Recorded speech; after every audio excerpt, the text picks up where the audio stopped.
My name is Tammy Adimeng, and I will be your MC for this segment.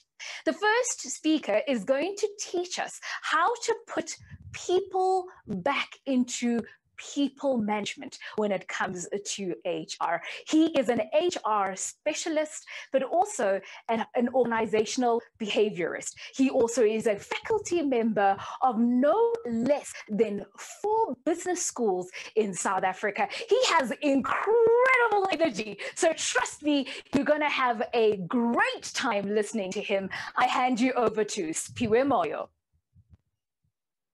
Thank you so much.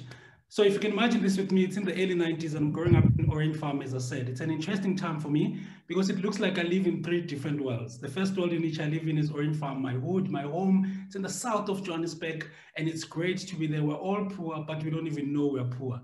Because, I mean, if you're poor and your front opposite is poor and your back opposite is poor, poor is normal. You can't go around telling people you're poor. Poor compared to who? I mean, really. The second world in which I live in was Van der Bijl Park, also in the south of Johannesburg, where I was studying for my first degree.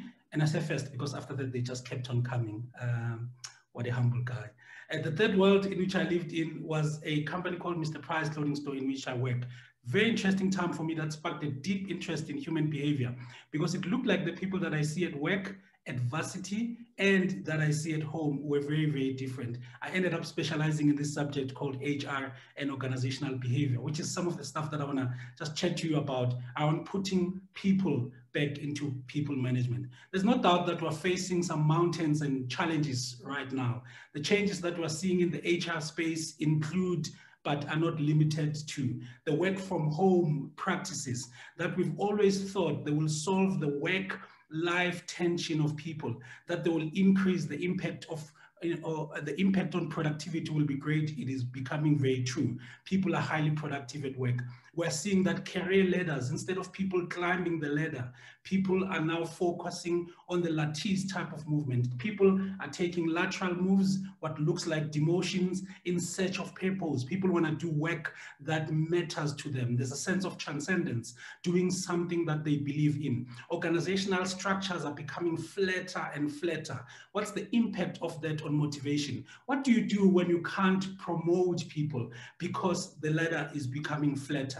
The flexible working practices that we've always said they are coming, they are now here. The alternative gig economy is here. The impact of that is that our talent practices now have moved from what we call attract and retain people to just access and tap into people wherever they are. They could be entrepreneurs, they could be academics, it does not matter. We just need to access them wherever they are. We're moving into outcome-based remuneration, where people are going to be paid finally for what they do and not just showing up at work. The world of work is becoming digital, of course. Digital fluency and digital literacy is no longer by the way, it is so critical. But here's the point. The line between weekend and weekday is becoming blurry and blurry. The impact on wellness is huge. And many employers now are struggling because people are really, really tired.